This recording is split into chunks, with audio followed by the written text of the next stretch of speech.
हा जो व्हिडिओ तुम्ही बघताय हा व्हिडिओ भारताच्या संसदेमधला आहे आणि हे जे दोन प्रतिनिधी आहेत ज्यांचे चेहरे तुम्ही स्पष्ट बघता हे दोन्ही प्रतिनिधी हे जवळपास भारतातल्या 36 लाख लोकांचं प्रतिनिधित्व करतात आणि हे 36 लाख लोकांचे प्रश्न मांडण्यासाठी हे संसदेमध्ये पोहोचलेले आहेत।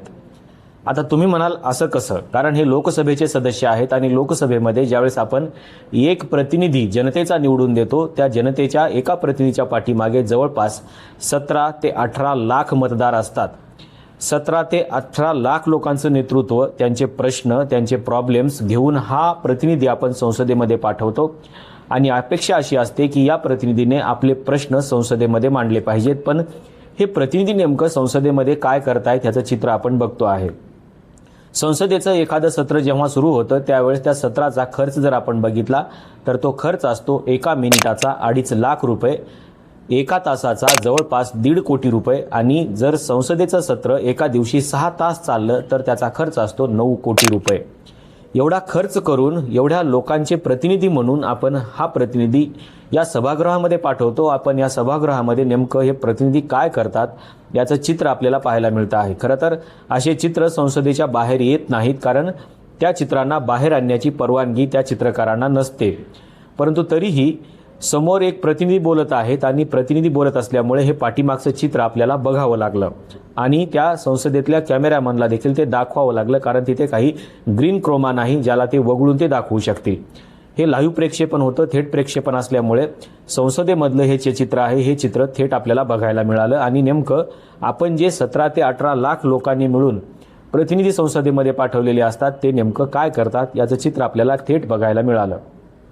समोरच्या बाजूला चंद्रशेखर आझाद रावण हे काही सोशल प्रॉब्लेम्स संसदेमध्ये मांडत आहेत, त्यांचं स्पीच सुरू आहे आणि त्यांच्या पाठीमागे बसलेले हे दोन खासदार काहीतरी वेगळंच करत आहेत। आता याचा जो साऊंड आहे तो साऊंड बाहेर आला नाही, पण त्यांच्याकडून चंद्रशेखर आझाद जे प्रश्न मांडत आहेत त्या प्रश्नांना त्यांनी बारकाईनं ऐकणं गरजेचं होतं, त्या प्रश्नावरती त्यांनी नोट्स काढणं गरजेचं होतं आणि त्या अनुषंगाने त्यांना जर काही सपोर्टिव्ह गव्हर्नमेंटला सांगता आलं तर ते सांगणं अपेक्षित होतं किंवा त्यांच्या मतदारसंघामध्ये जर अशाच प्रकारचे प्रॉब्लेम्स असतील तर त्यांनी त्या चंद्रशेखर आझाद यांच्या भाषणाला सपोर्ट करणं आवश्यक होतं।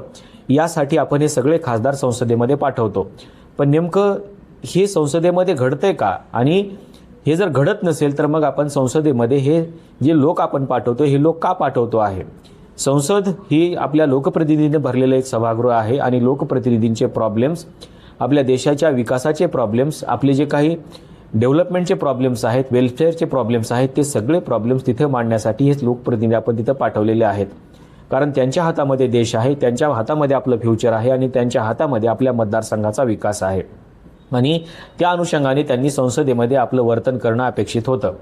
पण नेमकं इथे वेगळंच चाललेलं आहे आणि त्याच्यामुळे प्रश्न असा आहे की नेमकं हे प्रतिनिधी आपण पाठवतोय कशासाठी?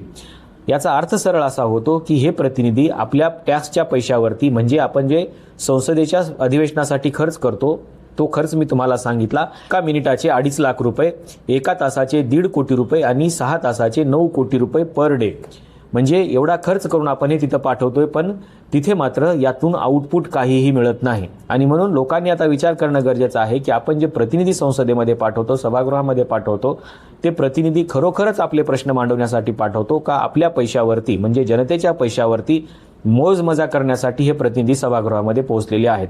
याच्या व्यतिरिक्त दुसरं कुठलंही कारण आपल्याला याच्यामध्ये दिसत नाही। फक्त आपला पैसा आणि जो काही मानसन्मान आहे तो मानसन्मान, एक मोठा ताफा आणि सरकारी यंत्रणा, या सगळ्या गोष्टींचा वापर करण्यासाठी आणि आपलं आयुष्य मौज मजेमध्ये घालवण्यासाठी या लोकांनी हा सगळा पैसा खर्च करायला सुरुवात केलेली आहे आणि म्हणूनच हे लोक लीडरशिपमध्ये येतात, आपले नेते होतात आणि आपले प्रतिनिधी म्हणून सभागृहामध्ये जातात, पण आपला मात्र कुठलाही प्रश्न हे प्रतिनिधी तिथल्या सभागृहामध्ये मांडत नाहीत। आणि म्हणून प्रश्न असा आहे की या नेत्यांना फक्त लक्झरी लाईफ पाहिजे म्हणून हे लीडरशिपमध्ये येतात आणि आपल्या पैशावरती ते संसदेमध्ये जातात का आपले प्रश्न मांडण्यासाठी संसदेमध्ये जातात? एक प्रतिनिधी सभागृहामध्ये पोटतिडकीने सोशल प्रॉब्लेम्स मांडतो आहे, पण त्या सोशल प्रॉब्लेम्सवरती यांचं कोणाचंही लक्ष नाही। त्यांचं वर्तन असं आहे की जसे काही त्यांचा आणि या भाषणाचा आणि या सभागृहाचा काहीही संबंध नाही, म्हणजे समोर लोकसभेचे स्पीकर बसलेले आहेत, त्यांचाही यांच्याशी काही संबंध नाही, जी व्यक्ती भाषण करते आहे त्याचाही याच्याशी काही संबंध नाही आणि हे देशाच्या म्हणजे लोकांचं सभागृह आहे, लोकप्रतिनिधी सभागृह आहे, त्या सभागृहाचा देखील यांचा काहीही संबंध नाही. एखाद्या गार्डनमध्ये बसून चर्चा केल्यासारखी हे काहीतरी चर्चा करत आहेत आणि ते तिथे लोकप्रतिनिधी म्हणून बसलेले आहेत.